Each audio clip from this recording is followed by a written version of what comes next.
Olá, sejam muito bem-vindos a mais um vídeo do canal em parceria com o TOTUS Developers.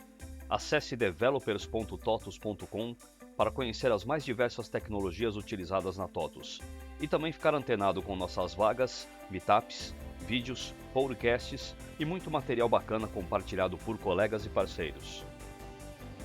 Olá, eu sou Ricardo Manzano do setor de tecnologia e nesse vídeo vamos conversar sobre o Portinari, a biblioteca de componentes open source da TOTUS.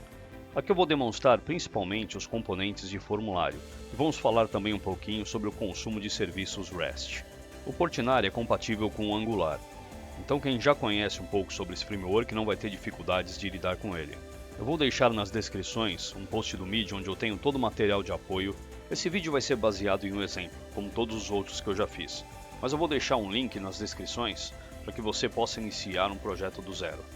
Os pré-requisitos para utilizar o exemplo são o Node.js e o NPM, o Git e o Angular CLI. Para utilizar o nosso exemplo, vamos começar clonando o projeto. Vá para o diretório deste projeto e vamos dar um npm install. Esse comando vai instalar todas as dependências necessárias para o projeto. Para iniciar, o comando ng serve --open. Vai fazer a compilação de todos os arquivos e vai exibir no navegador. Aqui já o exemplo sendo executado. Nós vamos começar falando sobre os componentes de formulário do Portinari. Para você que acompanhou os vídeos anteriores sobre o Angular e o React para quem vem do ADVPL, eu utilizei as mesmas tags, então vai ficar fácil de você se guiar por essa informação. Nós vamos começar falando do componente PO Input. No Portinari, como no Angular, você faz a definição do model através de uma variável. Então aqui no caso nós vamos pesquisar primeiro pela variável f_person. Então localizando ela aqui primeiro no meu TypeScript, eu faço a declaração dela como uma string vazia.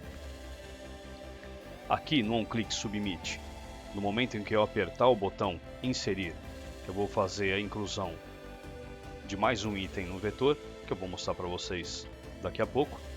Vou fazer o reset desse formulário e vou limpar também essa variável porque eu quero que ela esteja pronta para a próxima edição.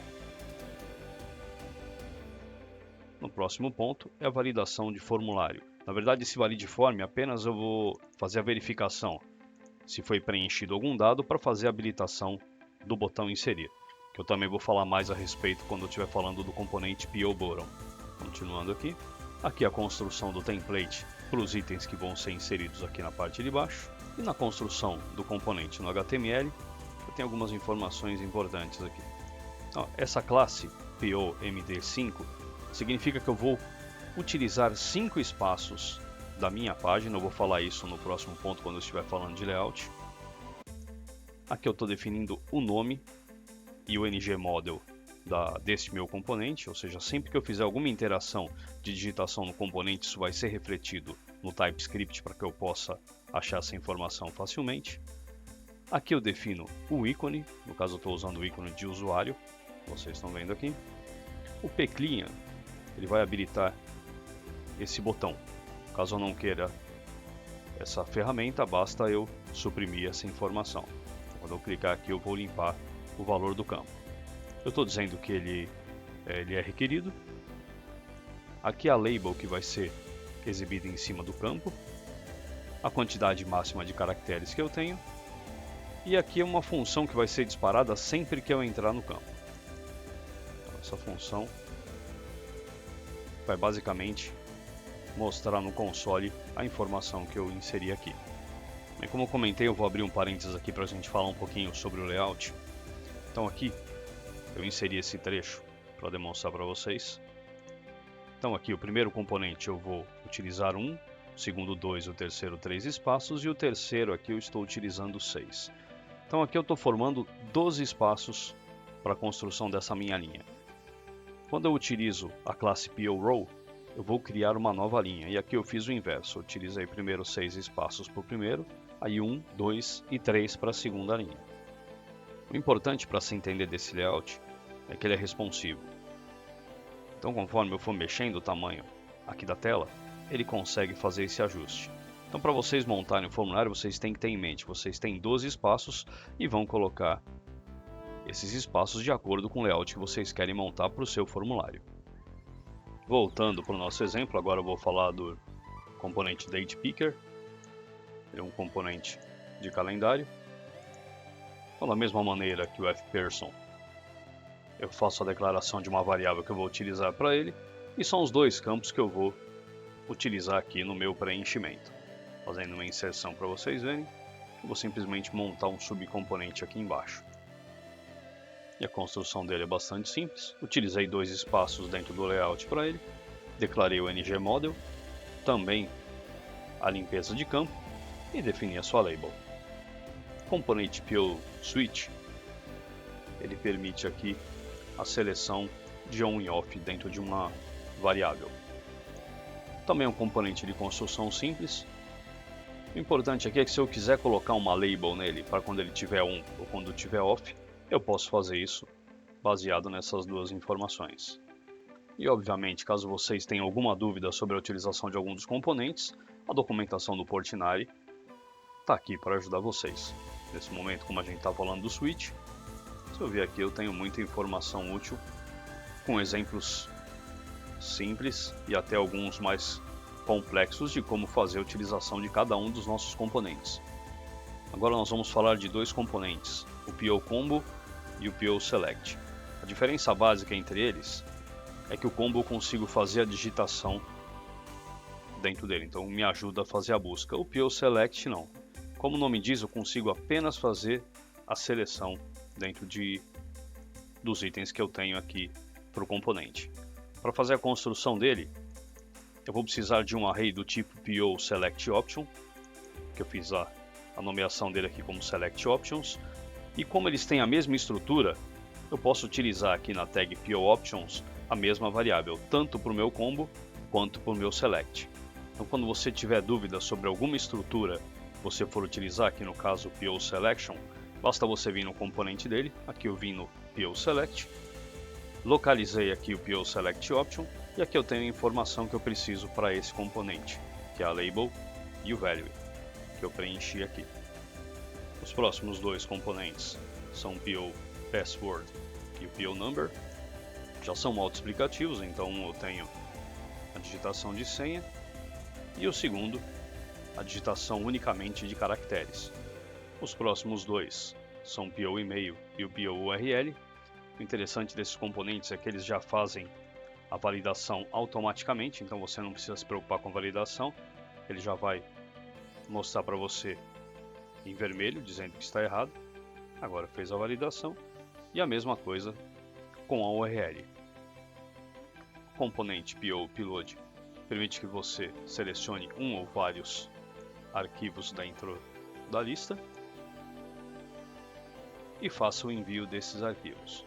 E aqui na propriedade POURL, é importante depois vocês darem uma olhadinha na documentação.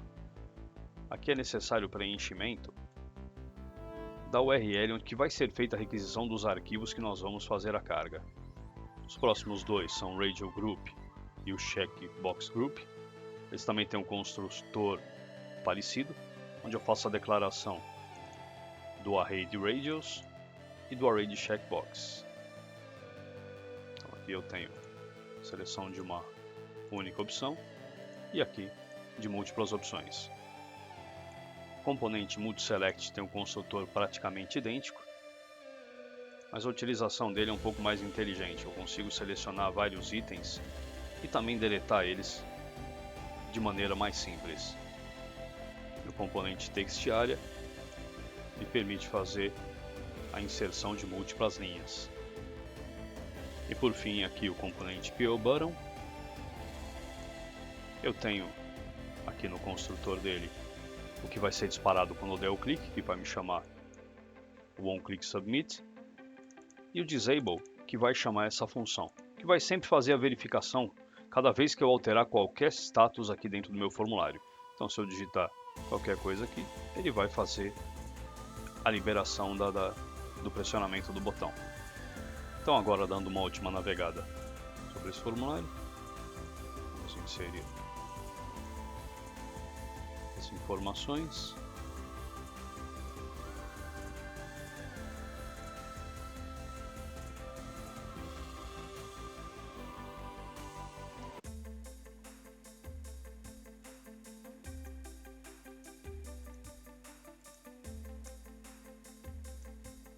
E fazer a inserção e a deleção de um item.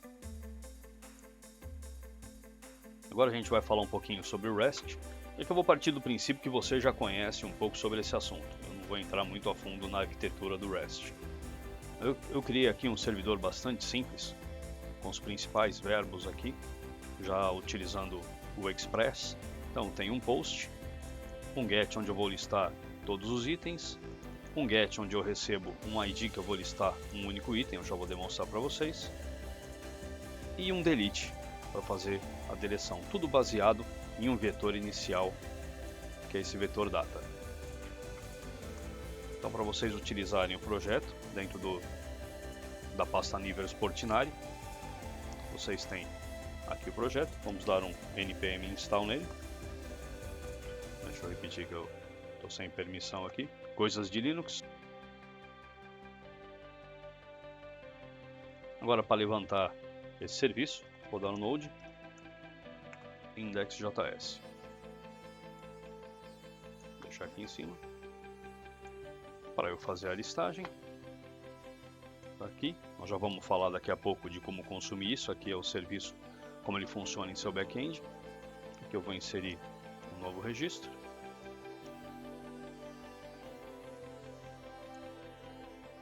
E aqui eu posso fazer a listagem de todos de um único, ou também fazer a deleção desse único registro.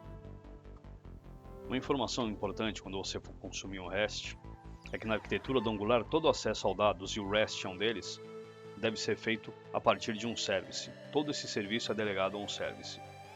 Então aqui funciona mais ou menos dessa maneira. Eu vou ter no meu componente, no meu TypeScript, que eu vou estar ligado diretamente ao HTML, a chamada de um serviço, que eu tenho aqui no meu Custom Service. Vou ter o serviço, que eu vou mostrar para vocês como que a gente faz a criação de um serviço. O serviço faz a chamada de um post, que vai efetivamente para o back-end. Então aqui eu tenho duas camadas de front-end, a primeira ligada ao meu HTML, a segunda fazendo a chamada do meu service, e o service faz toda a troca de informação com o back-end. É muito importante vocês terem esse modelo em mente. Outra informação importante é que quando eu gero um serviço, imagino que eu vou gerar aqui um serviço chamado New Service. Ele vai criar a pasta aqui para mim dentro de Services, com um novo componente. Porém, ele não faz a inserção desse componente no meu app module. E se ele não estiver aqui, eu não consigo fazer acesso dentro da minha aplicação. Então é necessário, primeiro, que eu importe esse serviço e que dentro dos providers, como aqui eu já tinha o meu Custom Service, que é o que eu vou demonstrar agora para vocês, eu também tenha todos os serviços que eu vou precisar pela minha aplicação. Então agora vamos dar uma reforçada aqui no fluxo de utilização. Eu tenho aqui a função New Customer, que vai ser disparada quando eu apertar o meu botão novo. Ele vai chamar a função New Customer que está no meu serviço. Então ele vai chamar exatamente essa função, me passando um array com a informação do ID e do nome que eu digitei. E na hora que ele fizer o post, isso aqui vai consumir o serviço REST, e quando ele terminar esse consumo, ele vai disparar a função subscribe, que aqui no meu caso vai apenas fazer a exibição de todos os itens. Então vou colocar aqui um novo 1003. Quando eu fizer isso, ele vai inserir esse item para mim. Os próximos são praticamente a mesma coisa. Então eu quero listar todos os itens. Eu vou utilizar o Get Customers. Deixa eu fazer o inverso. Vou primeiro listar o 3, que é esse cara aqui, que é o Get Customer, onde eu vou passar um ID. Esse ID é o que estiver preenchido aqui. Então vou selecionar um único. O seleciona todos vai chamar o Get Customers, que vai vir até essa função me listando todos os itens. O que eu fiz a passagem do ID, que é esse aqui, vai me fazer a lista de um único ID. E o delete é a mesma coisa. Ele vai pegar esse item que eu preenchi aqui e vai mandar um delete para o meu back-end. Então esse processo é bastante simples.